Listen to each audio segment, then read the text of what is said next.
എല്ലാവർക്കും നമസ്കാരം. 2025 ഫെബ്രുവരി മാസം 26-ാം തീയതി ബുധനാഴ്ച ശിവരാത്രിയാണ്. ഞാനിന്നിവിടെ പറയുന്നത് ശിവരാത്രിയുടെ മാഹാത്മ്യമാണ്. ശിവരാത്രി മാഹാത്മ്യം. ക്ഷീരസാഗരം മഥന സമയത്ത് വാസുകിയിൽ നിന്നും പുറത്തു വന്ന ഘോരവിഷം ഭൂമിയിൽ വീഴാതെ ഭുജിച്ച് ഭഗവാൻ ലോകരക്ഷകനായി.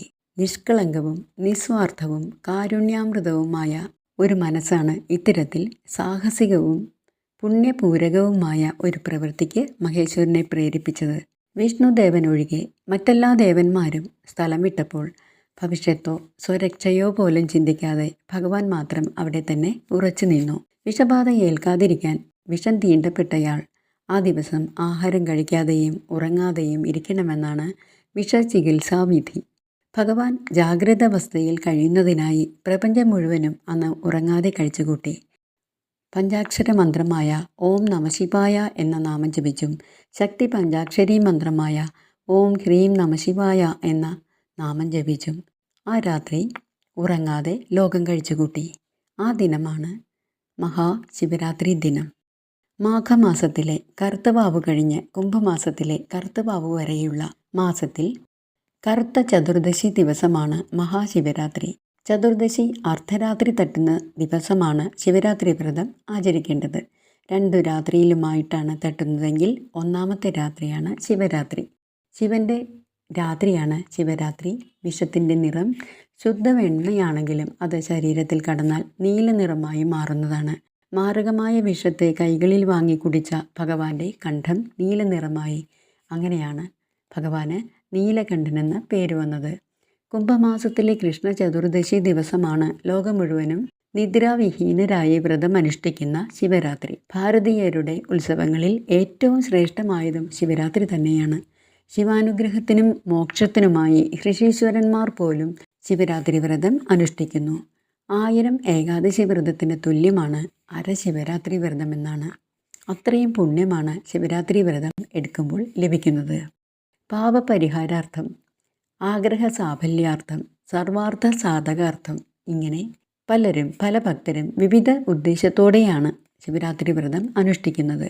ശിവരാത്രി ദിവസം ബ്രാഹ്മമുഹൂർത്തത്തിൽ ഉറക്കമെണീറ്റ് രാവിലെ ഏകദേശം ഒരു 4 മണിയാവുമ്പോൾ എണീറ്റാൽ മതി. കുളിച്ച് ഭസ്മക്കുറി അണിഞ്ഞ് ശിവക്ഷേത്രത്തിൽ നിർമാല്യം തൊഴണം.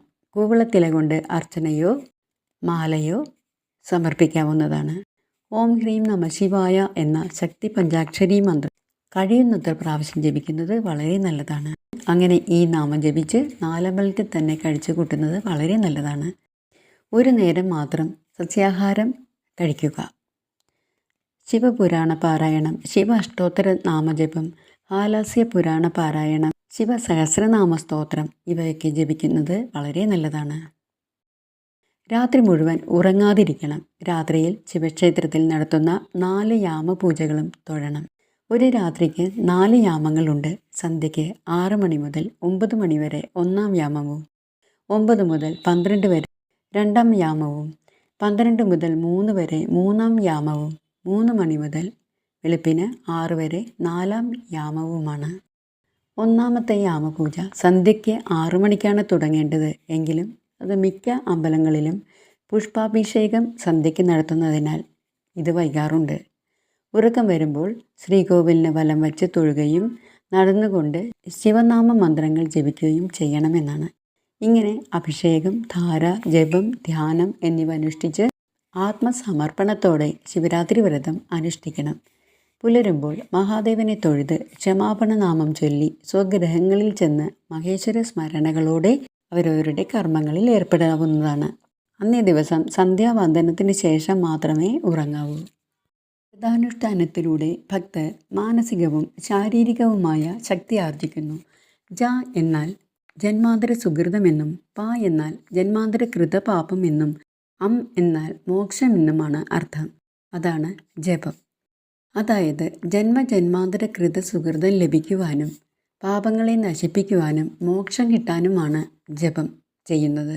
ശിവരാത്രി വ്രത ദിവസം വിനോദങ്ങൾ, ചൂതുകളി, വെറ്റിലമുറുക്ക്, പുകവലി, മദ്യപാനം, മത്സ്യമാംസ ഭക്ഷണം, പഴകിയ ഭക്ഷണം, സ്ത്രീകളുമായുള്ള ശാരീരിക ബന്ധം ഇവ ഒഴിവാക്കേണ്ടതാണ്. മനസ്സ് ദൈവിക ചിന്തകളിൽ നിന്നും മാറാതെ നോക്കേണ്ടതാണ്. അങ്ങനെയുള്ള കാഴ്ചകളും സാഹചര്യങ്ങളും അവസരങ്ങളും ഒക്കെ ഒഴിവാക്കണം. കഴിയുന്നതും യാത്ര ഒഴിവാക്കേണ്ടതാണ്. ക്ഷേത്രത്തിലോ വീട്ടിലോ കഴിയുന്നതാണ് ഉത്തമം. അന്ന് പകലും രാത്രിയും ഉറങ്ങരുത്. ശാരീരികവും മാനസികവും ആരോഗ്യപരവും ഈശ്വരാനുഗ്രഹപരവുമായ നിരവധി നേട്ടങ്ങൾ ഈ വ്രതാനുഷ്ഠാനം കൊണ്ട് നമ്മൾക്ക് ഉണ്ടാകുന്നതാണ്. മറ്റ് വ്രതങ്ങൾ അനുഷ്ഠിക്കാത്തവർക്കും ശിവരാത്രി വ്രതം അനുഷ്ഠിച്ചാൽ മറ്റെല്ലാ വ്രതങ്ങളും അനുഷ്ഠിച്ച ഫലം തന്നെ ലഭിക്കുകയും ചെയ്യുന്നതാണ്. നമുക്ക് നിരവധി വ്രതങ്ങൾ ഉണ്ടെങ്കിലും വിശേഷണമായി മഹാ എന്ന് ചേർക്കുന്ന ഒരേ ഒരു വ്രതം മാത്രമേ ഉള്ളൂ.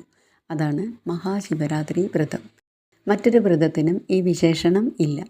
ഗൃഹസ്ഥാശ്രമികളായ ഭക്തജനങ്ങൾ ഗൃഹസ്ഥാശ്രമിയും സന്യാസിമാരുടെ സന്യാസിയും ദേവാധിദേവനുമായ മഹാദേവൻ്റെ അനുഗ്രഹത്തിനായി നമ്മളുടെ എല്ലാ ആവശ്യങ്ങളും നിറവേറ്റുന്നതിനായി പ്രാർത്ഥിക്കാവുന്ന ദിവസമാണ് ശിവരാത്രി ദിനം.